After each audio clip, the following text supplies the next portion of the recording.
Hello, everyone, and welcome back to the channel. My name is Adi, and today we have another Series 12 team report with another top player as a guest. So say hello to Ryan Lassetto. Ryan, how are you doing? Adi, I'm doing great. Thank you for having me on the channel. Yeah, it's great to have you. And so for those who don't know about you, do you want to tell everyone a little bit about yourself? I'll go quickly here because I'm not a huge fan of talking about myself. But for those of you who do not know me, I am a Canadian VGC player. I've been playing since post Worlds 2016, and I've had some decent success, but nothing too crazy as of late.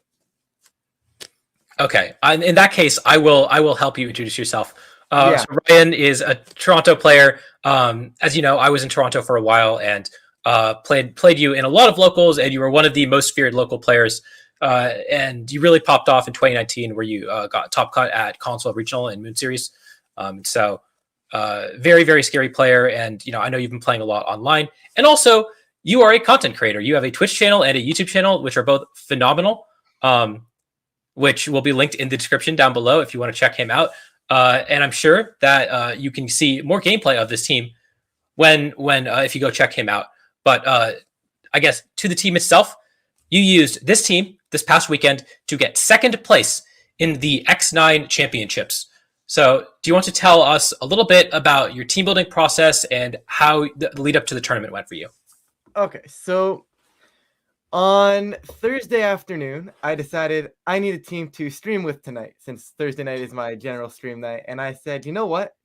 My friends have been pushing me to try hyper offense. Let's just throw a Ditto on here and see how Ditto does. Because Ditto in a restricted format tends to be really, really good. If you go back to 2016, 2019, anytime you could copy a boosted Xerneas, it was phenomenal. Anytime you could gain positioning, just switching into Ditto. Some people like red card, right? Anytime you could gain positioning just by stealing what your opponent has done was always good for Ditto. So now you got two restricteds, and now to top it off, you have Zacian. And Ditto copying Zacian is completely disgusting. It should not be allowed. Like, just to go in, get the +1 boost, and then get the +1 boost on top of their already +1 boost, it's just so much offense. And the combination of Zacian, Calyrex, Ditto, as dumb as it sounds, patches the Zacian Calyrex matchup because you're able to play more aggressive with Zacian and Calyrex because you have a backup restricted in the back still. But that was kind of the thought process there. And then the Thunderous is just, I don't know. I've seen a few Zacian and Calyrex teams, and Thundy just seemed like the appropriate pick, right?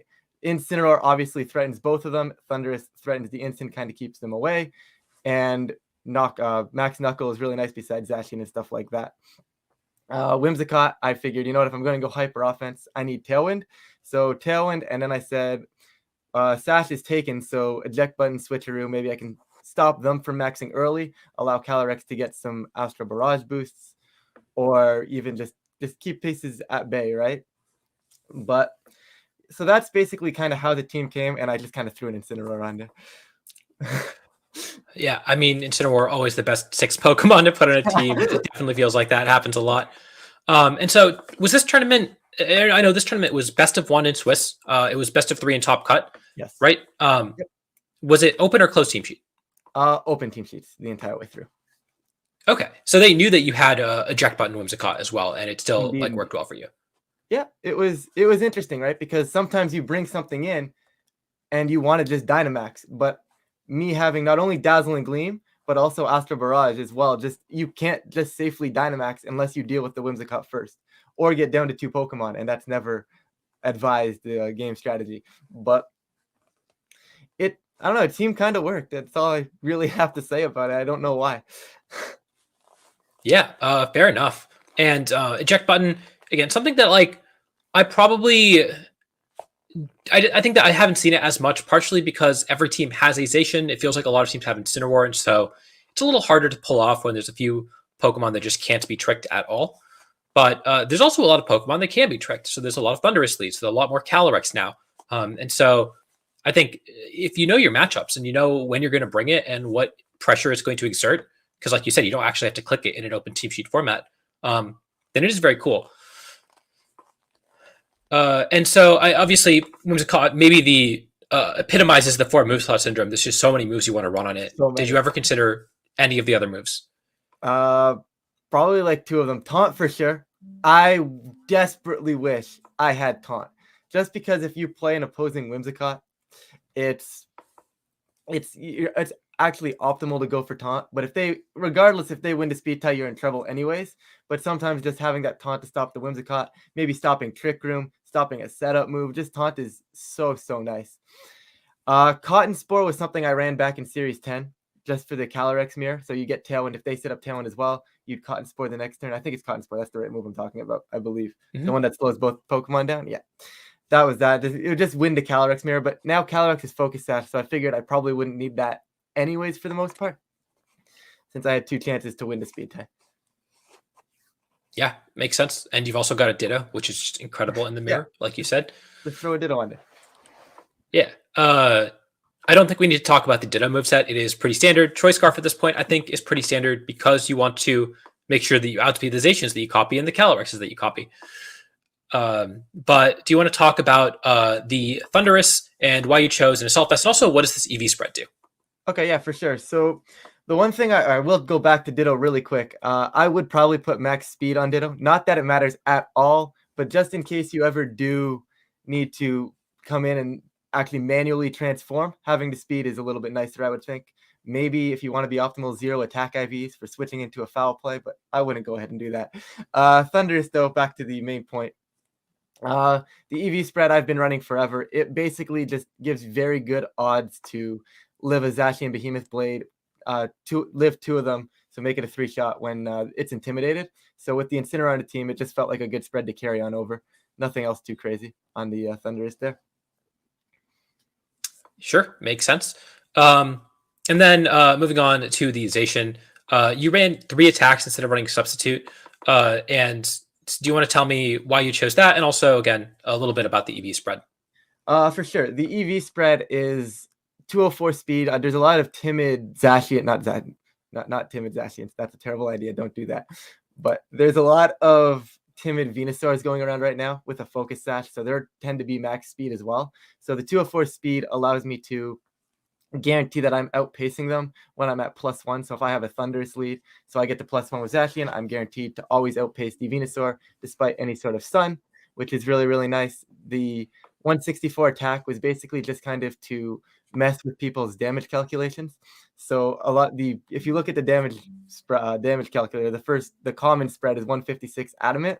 I figured if I can get an extra, 2-3% on a chance to kill when someone's expecting to only die 50%, maybe I can make it 60% of the time. Just something nice. I didn't have any reason for defense on a hyper offensive team, so offense seemed really nice there, and then the leftovers was just in the general bulk. The option for no substitute was I refused to not run a fighting move on Zacian.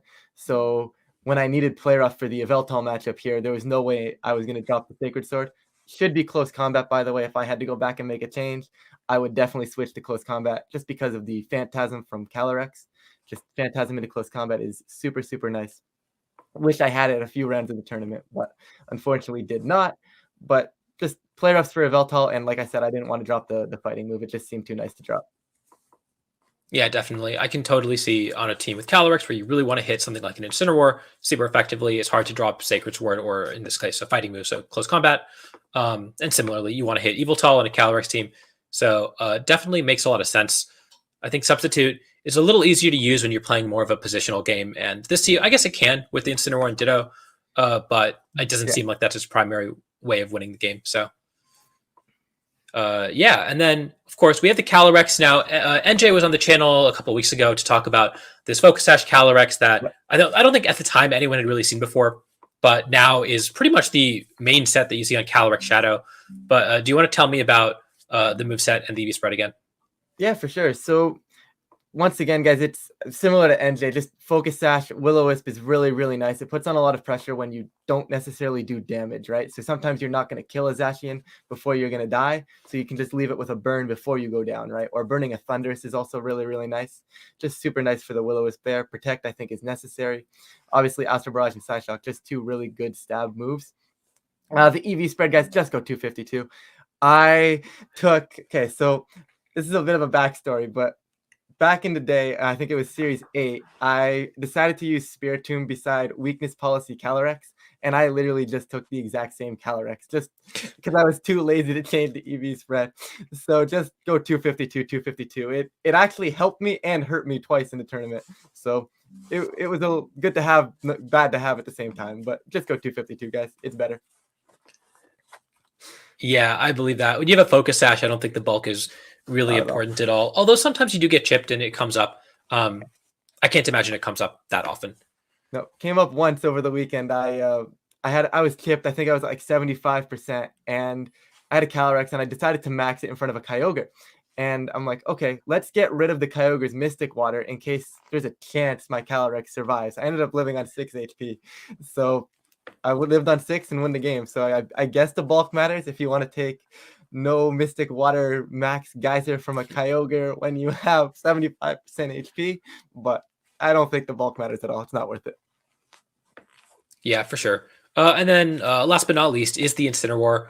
Looks like a pretty standard Incineroar set, but do you have anything to add about that? Or maybe would you change anything about the Incineroar? No, honestly, I think I brought Incineroar 3 times. If anything, I'd switch the Incineroar out. But I think Incineroar here was just kind of a comfort pick. Addy, you know me. I'm a very defensive player. I don't run hyper offense. So I think I looked at the team and said, I need to kind of patch something here. So I just threw. I think honestly, this is your Incineroar spread as well from the Palkia team way back when. I Yep. think it might actually be the exact same one. Either way, I just kind of took it and said, you know what, this kind of patches a few matchups. It's nice for Intimidate, nice for fake out pressure, allows me to pivot. It's your standard instant. There's nothing crazy there. Yeah, exactly. And so you mentioned that you built this team on Thursday before the tournament, and you got a lot of practice with it over the course of the tournament itself. Knowing what you know now, are there any changes that you would make to the team? Yeah, I think a few. So like I said, the close combat on Zacian, which I've already mentioned, it did cost me round 1 not having it. So definitely something I would change. Like I said, I think it's kind of, you can see that I'm a defensive player and I'm kind of like turn into a hyper offense for this team. And like you can see like some of the leftovers from the defensive teams. But definitely go close combat on Zacian. It's really, really nice there beside the Phantasm drops if you need it. Incin, you could argue drop for Landorus. You still get the Intimidate. You still lose to Kyogre. And it just kind of allows you to shred through Zacians a little more. Maybe helps with the Eveltals as well if you get the big rock fall from Life Orb. There, Ditto, I already mentioned, just put 252 speed in is probably all I would do there. But nothing else crazy. Maybe Taunt, but I don't know what I'd drop on Whimsicott for Taunt. Yeah, I think that Calyrex is something that was really hyped up going into this metagame as a potential partner to a lot of Pokemon, and then has only really seen fringe play or fringe success rather. And obviously, we saw it really successful on Groudon teams, but this was a pairing, the Zacian Calyrex combo, that I think people were really excited to try out. And you're one of the first people to see success with it. And so I think that this is a really, really good proof of concept, a really good starting point. But maybe over time we will see, especially as people start to maybe respect this composition a little more, how we have to optimize it. Right now, you kind of can't just go all out attack, do damage, and people might not be prepared for it. Yep, that it definitely came in. I think at the right time. I think I played a lot of. I don't want to say favorable matchups because it was best of 1, and it's really tough to say. But like you get one read right in best of 1, and there is so many ways to get a read right with this team in best of 1. Just whether it's going to be eject button, whether you're going to expect them to be scared of eject button, whether you're just going to click Astro Barrage and go burr, as they say. But there's so many ways to just take advantage and attack before maybe you get a crit before your opponent even attacks. And it just worked in best of 1. I think best of 3, I think actually hurts this team. Yeah, I believe it. I think that this is a type of team where, given 4 or 5 shots at it, I can probably figure out a game plan that's pretty consistent. Yeah. But on my first try, there's just so many things to account for, so many threats, and so many different things that you can do. You can max the Calyrex and power through my team with that and Zacian. You can try to do Whimsicott stuff. You can try to do like cheeky Ditto strategies, even against teams that you wouldn't expect it to, or you can play slower with Incineroar. So I don't really know what to expect going into a matchup like this. Just looking at the team, even an open cheat sheet, it's a really scary team to have to face. And so, but yeah, I think that like you said, Incineroar maybe not the right choice on this team. Ditto is like, I think it's very cool. I think it's a really good Pokemon right now. But when you know exactly what matchups you have to beat, there's often a Pokemon that does those things better. But into a more general field, especially a field that is filled with Zacian and you don't know what's going to be next to the Zacian, Ditto is often a really, really good choice to round out a team. And so on that note, do you want to talk about how you approach some of the matchups that you did expect to face going into the tournament, or maybe maybe the matchups that you learned over the course of the tournament? Sure, I can go into a little bit. Like, I think, like you said, the meta is so undeveloped right now. There's so much out there that I think you kind of have to break it down just to kind of the main cores, right? Like, if I saw Zacian and Kyogre, I guess that's probably the most popular one, and probably one of the more difficult ones for this team, just because like one slip and the Kyogre is in a position to sweep your team, or one slip and the Zacian's in position to sweep your team. But in a game like that, you definitely want to be preserving Ditto and utilizing Ditto to the end game.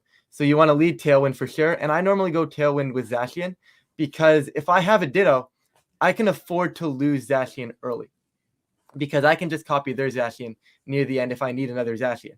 Just go to the store and buy one, kind of thing. But like it's not one of those things the Zacian player has the luxury of. So you can afford to go in, get aggressive, do major damage, and then come and clean up with your Calyrex or even a copied Kyogre if you bring Ditto in properly. But Thundy's also really tempting in that matchup, give or take. It depends on if you want to go the Ditto mode. If you want to go the Ditto mode, you probably don't bring Thundy, and you bring the Calyrex, Zacian, Whimsicott, Calyrex, Ditto for that kind of matchup. But if they do have a lot where Thundy's beneficial, you can either drop Ditto or you can actually drop the Calyrex if that becomes a problem versus Zacian Kyogre. I did that at some point over the weekend, but that's probably how I would approach that. Just get Tailwind up, get aggressive with Zacian because you always have a potential Zacian in the back as long as you're smart with when you bring it in. Some other Zacian Yveltal, just don't play. I'm going to be honest. Try not to play Zacian Yveltal. The Thundurus is helpful. The player off on Zacian is nice. It's winnable, don't get me wrong. It's just a team like this probably loses, as you were saying, like once you figure out how the adaptation, and a really good Zacian Yveltal player knows their pivots, right? So I think once they know how to pivot around the Zacian beside the Calyrex, it's not a very favorable matchup for you at all. The Thundurus just doesn't do enough in that. It's good. Probably Zacian, Thundurus, maybe Whimsicott, Ditto, maybe Incineroar, Ditto, drop the Whimsicott, forget about speed control. If I don't know, looking back at it now, maybe that would actually work.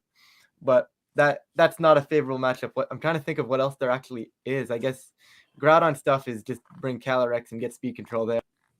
What else is there? I feel like I know I'm missing multiple, but so I still think that Palkia is one of the better teams in the format. There's a lot of still Calyrex Ice Ogre, even though I think that's maybe a little overrated. And then there's also a decent amount of Solgaleo that I've seen as well. Yeah, so Solgaleo's pretty good just because you have the Calyrex, right? Obviously, you can eject button to Solgaleo because you might not be able to drop their stats, but you can definitely stop them from maxing right away. And if you're going to stop their Solgaleo from maxing, a lot of the time they don't have another quote-unquote planned max. So they do some pretty interesting things, actually. At least I've seen in Best of One. Sometimes I've seen Solgaleo in the back. By then, my Calyrex is like +2, and it just dies anyways. Sometimes they try to max the Solgaleo and just get eject buttoned out. I think it's a very favorable matchup. Obviously, like you said, though, eventually, I don't know, a team like this they're going to figure out how to beat it. The more you play against teams like this, the more the winning lines start to appear, right? Like it's very read based right now, and I think I just had a good run. I don't know how great the team really is. Well, so that's the thing about hyper offense is that you don't really get to like stick with the team. You have to constantly make adjustments to the metagame, and as long as you can like make the meta calls correctly and you have those flex spots where you're allowed to do that, then you very often like that. I think that's how we see a lot of hyper offense teams find consistent success. They just have to adapt a little bit to the metagame and make sure that they know how they're going to approach the matchups. And those changes very often change the matchups for the more common teams, and they have to keep learning and keep adapting. So it really is a constant adaptation from both sides. But I definitely think that the Calorexation core may be a little underappreciated early on in the format.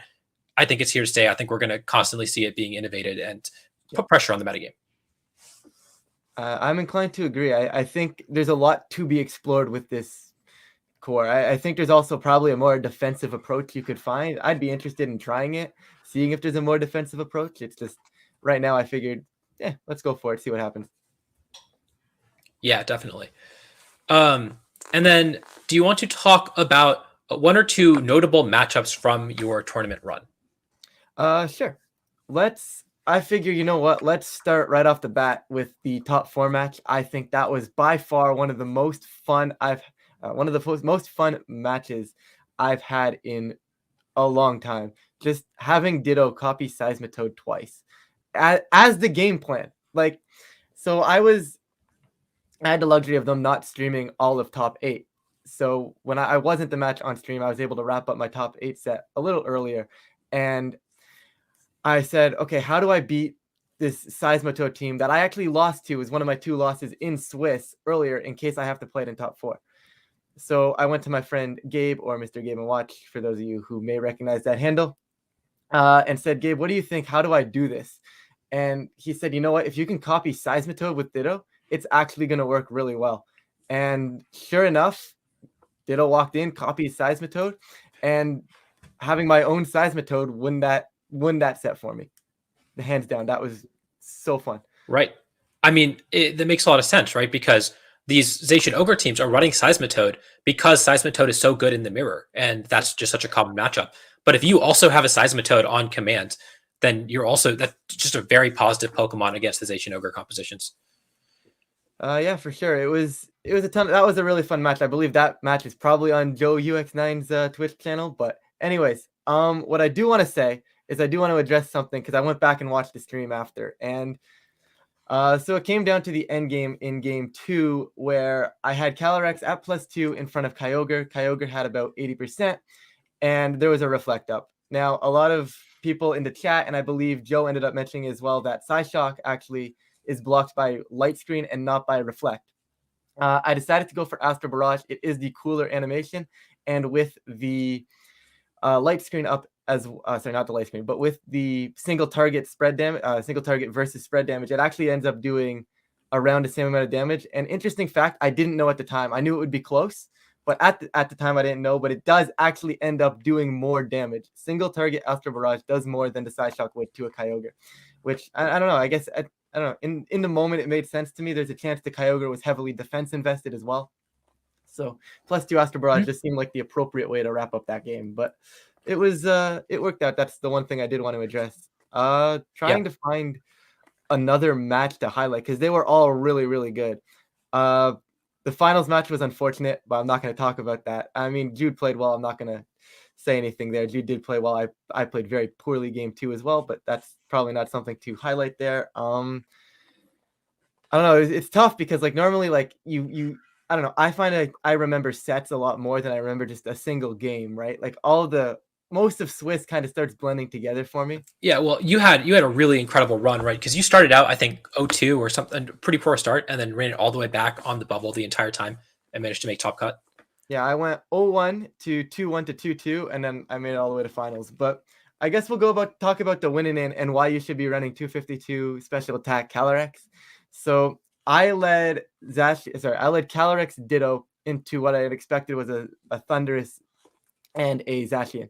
And I got the lead perfect. Obviously, they're inclined now because they see the eject button. They're not leaving Thundian to max it. So I have a free Tailwind because I desperately need speed control in that matchup. So I go for the Tailwind and I Astro Barrage just for chip damage because I have the luxury. I know I'm not going to die. Thundy has to get off the field. It's not going to stay on. It's not going to risk it. And the instant switch is in. So the next turn, I'm like, okay, they're going to fake out my Whimsicott to get me off the field. And there's probably just going to Behemoth Blade my Cali. Okay. So I Helping Hand and Max Phantasm into this Zacian, and it lives on like 2 HP. And that is why you need Max Special Attack on your Calyrex, guys. It actually going down to 180 changes the roll quite a bit. It's a very not favorable roll apparently when I go down to 180 special attack. So definitely I ended up winning that set. I don't know how, but I ended up winning that game anyways. But there was a brief moment.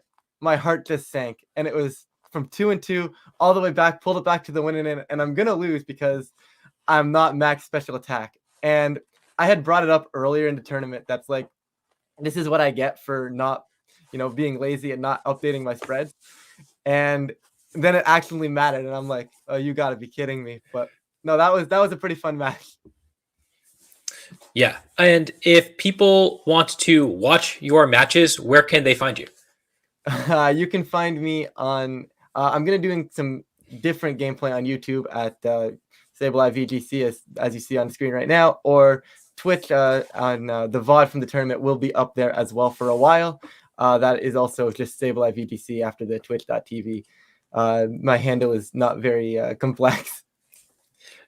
Yeah. So again, you got to check him out. You've been making content for way longer than I have. I know you were doing it in 2019, 2018 when I met you. So been on the grind for a while and really, really phenomenal content.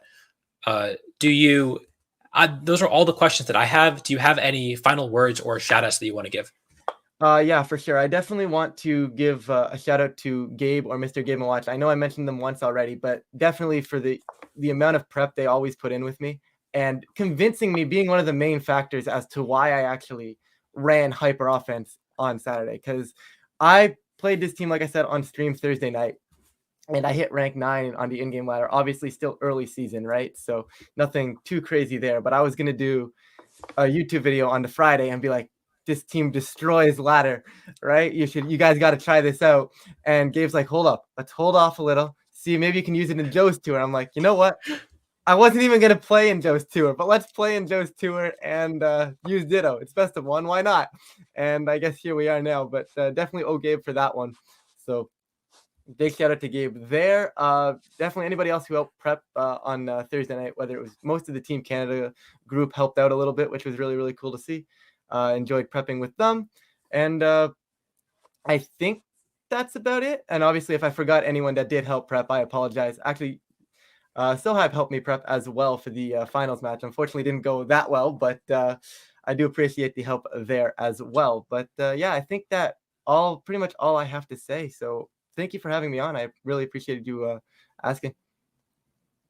Yeah. Again, I really appreciate it that you would come on the channel. I know, again, you wanted to make the video on your own channel, but I'm really happy that everyone got to see this really cool team, because it really, again, this is the type of team that I think has the potential to really change the metagame over time. And I love having the ability to not only showcase that, but also talk to the players who built it, and you really get your insight into how to play it and how to adapt it over time. Yeah, for sure. I think it was a no-brainer to come on the channel. I think what VGC is missing, though, is like a central hub, for like team and team reports. And when you offered, I said, Addy's got a bunch of really good content out there. I personally come to your channel all the time. And like, I'm not even like, I don't know, what do the kids say nowadays? Like capping, is that the term they use? I think that's the term. But like, I swear, I'm like dead serious. I come to your channel all the time. It's a great spot for resources. So like just being able to contribute to that and keeping everything kind of in like one place, I think was a no-brainer to bring the team to the channel. Thank you. I really appreciate it. And so, yeah, so on that note, make sure to like, comment, subscribe. Make sure to subscribe to Ryan as well. All of his socials will be in the description. And if you want to try out the team, and you definitely should, the rental code is on screen right now. The paste will also be in the description down below. And yeah, thank you all for watching. And until next time, I will see you all later.